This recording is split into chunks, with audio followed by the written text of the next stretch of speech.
Sa kasalukuyan, ang Pilipinas ay nasa pang-32 sa Global Firepowers Military Strength Ranking, ngunit nasa pang-16 sa Asia at pang-5 sa ASEAN. Ang pwersang militar natin ay may potensyal, ngunit may mga kakulangan pa ring dapat pagtuunan ng pansin. Sa larangan ng ekonomiya, patuloy ang pag-angat ngunit may mga hangon pa ring kinakaharap. Sa ngayon, may nakikitang pag-angat sa larangan ng pwersang militar, ngunit hindi ito sapat para agad-agad na makahabol sa ilang mga kalapit na bansa. Ang kapangyarihan ng bansa ay mahalaga para sa kaligtasan, ngunit hindi lamang ito ang solusyon. Kasama rin ang diplomasya, kasunduan sa seguridad at pagpapalakas ng internal ng bansa. Sa seguridad, hindi lang depensa ang mahalaga, kundi pati na rin ang ugnayan sa ibang mga bansa at ang pagbuo ng mga pamamaraan para sa kapayapaan sa rehiyon. Gaano na ba kalakas ang pwersang militar ng Pilipinas? Yan ang ating tatalakayin, kaibigan. Pero bago yan ay huwag kakalimutang mag-like at subscribe sa ating channel para laging updated ka sa ganitong klaseng video. Sa listahan ng Global Firepower sa taong 2023, ang Pilipinas ay nasa pang-32 na pwesto sa mundo at pang-5 pwesto sa Timog Silangang Asya. Pagdating sa mga sundalo, binubuo ng hukbong sandatahang lakas ng Pilipinas ng Army, Navy at Air Force. Ang Pangulo ng Bansang namumuno bilang Commander-in-Chief. Sa may 114.5 milyong populasyon ng Pilipinas, may 142,000 aktibong sundalo at 131,000 reserve at humigit kumulang 50,000 mga paramilitary unit. Sa kasalukuyang taon, ang Pilipinas ay mayroong 25 na attack type aircraft sa Philippine Air Force na ginagamit para sa pang-airstrike gamit ang mga bomba. Mayroon din tayong 25 na transport aircraft na sumusuporta sa operasyong militar sa pamamagitan ng pagdadala ng sundalo, supply at iba't ibang armas para sa labanan. Mayroon din tayong 24 trainer aircraft na ginagamit sa pagsasanay ng mga piloto at aircrew sa tamang paggamit ng mga aircraft. Kasama rin sa ating assets ang 8 sa special mission aircraft na inilaan para sa iba't ibang uri ng over-battlefield drone. Sa mga helicopter ng Air Force na umaabot sa 108, mayroon tayong isang attack helicopter sa arsenal. Sa aspeto naman ng Land Force, umaabot sa 28,520 ang military vehicles ng Pilipinas. Kabilang dito ang 12 self-propelled artillery na mahalaga sa labanan, sa kalupaan at sa indirect fire over range gamit ang iba't ibang mga projectile. Mayroon din tayong 219 na TOW artillery.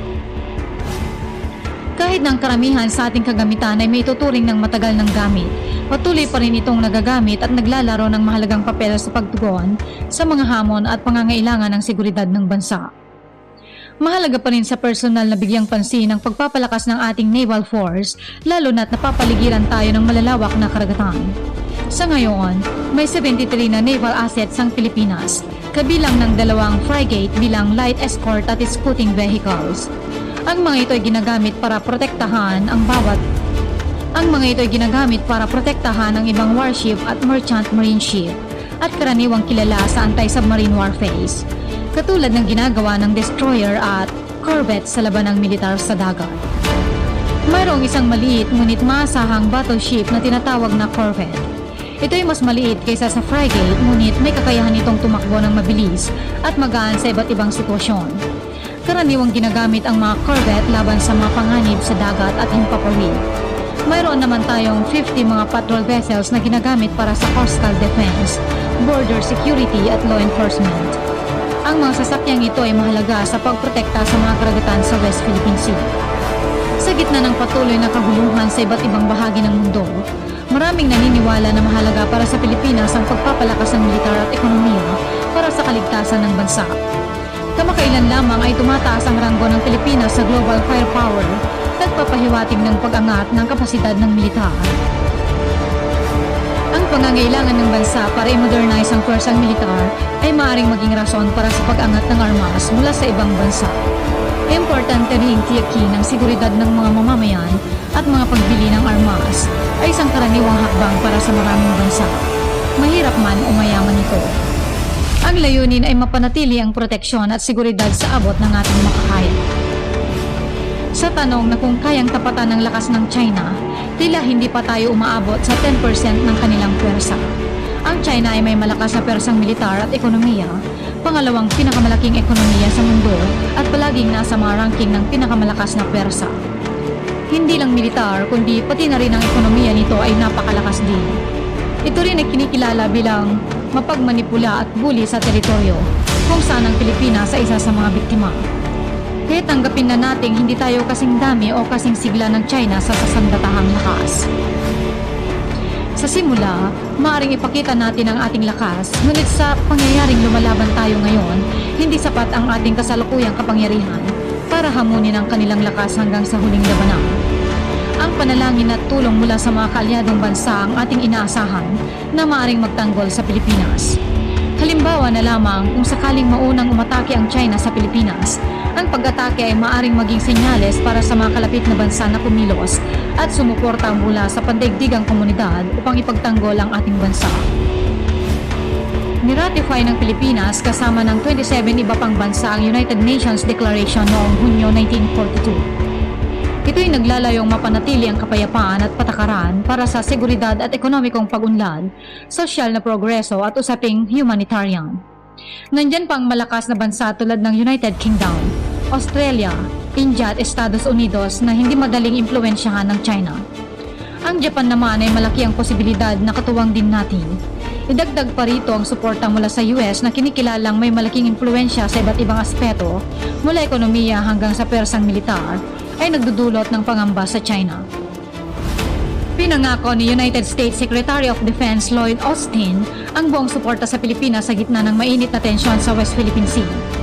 Sa kanilang pulong sa Pentagon, itinatag ni Austin ang malakas na suporta para sa Pilipinas laban sa anumang posibleng pag-atake sa rehiyon. Pangako niya ang tulong sa Pilipinas upang palakasin ang ating kakayahan sa depensa at ang pakikipag-ugnayan ng mga sundalong Pilipino at Amerika.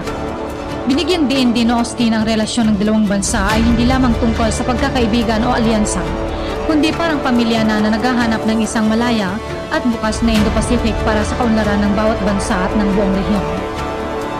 Ipinahayag din niyang pangako na tumulong sa modernisasyon ng depensa ng Pilipinas at pagpapalakas ng kanilang pangmatagalang layunin para sa mas maunlad na kinabukasan sa Indo-Pacific region. Ipinahayag ng Pangulo ang kasiyahan sa suportang pinangako ng Amerika sa Pilipinas.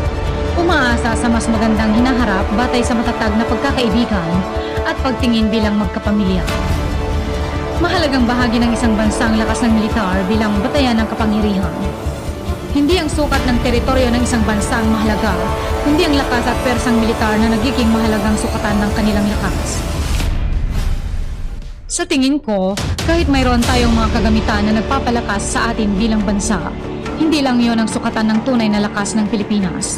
Ang pagiging malakas ay may kinalaman din sa kakayahan nating harapin ang mga hamon at makiisa sa pandaigdigang komunidad. Dapat lagi nating isaalang-alang ang kapakanan ng bawat mamamayan at ang pagtigil sa hidwaan sa pagitan ng iba't ibang bansa. Ang layunin ay maiwasan ang kapahamakan ng mga walang kamuang-muang, lalo na ang mga kabataan. Sa pagbabalik tanaw sa kasaysayan, makabuluhan ang pag-aalaga sa kapayapaan at pagkakaisa para sa ikaunlad ng Pilipinas. Mabuhay ang bansang Pilipinas!